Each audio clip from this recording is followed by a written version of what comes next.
welcome back to another great recipe. So we're going to be making Indian style pickled onions. First of all, you need a suitably sized clean jar. We're going to be using some malt vinegar.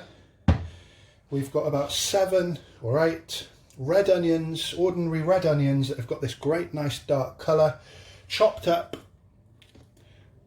like so. So peeled, topped and tailed, cut in half and then cut lengthways so you get these nice little slivers. We've got 1 beetroot here, and the important thing about that is the juice. The juice gives a great colour. We've got 2 tejpata, Indian bay leaves, cinnamon leaves, whatever you want to call them. We've got 2 bullet chilies, we've got a couple of slices of lime, salt to taste, and we've got some chaat masala. Chaat actually means to lick, which indicates that it's really tasty, and it goes great and adds acidity and a really nice flavour. It's got black salt and a mix of spices. So first of all, what I like to do is put the beetroot in the jar first of all, and then half the onions. Then we can put a layer of lemon,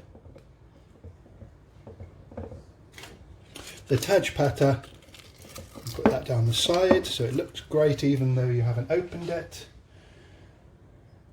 We'll put the chaat masala and the salt onto that, then the remainder of the onions.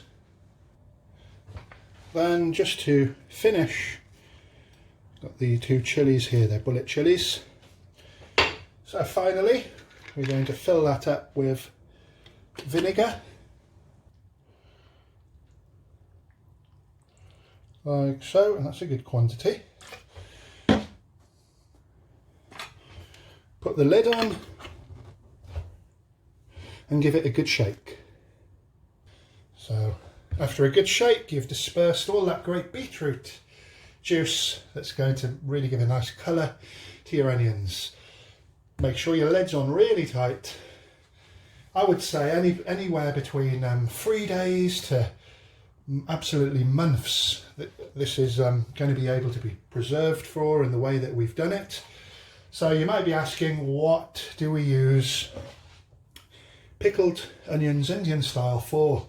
So garnish for chicken tikka, all types of tikka dishes, paneer tikka, as a side, as an accompaniment, just to make a bright colour to your dishes, to make it really look absolutely great. And all that effort and extra effort is definitely worth it. So thank you very much for watching, and I'm sure there's going to be some videos in the future because I've got a kilo of paneer coming my way soon, where I'm going to be using this. So do subscribe to the channel for more great tips.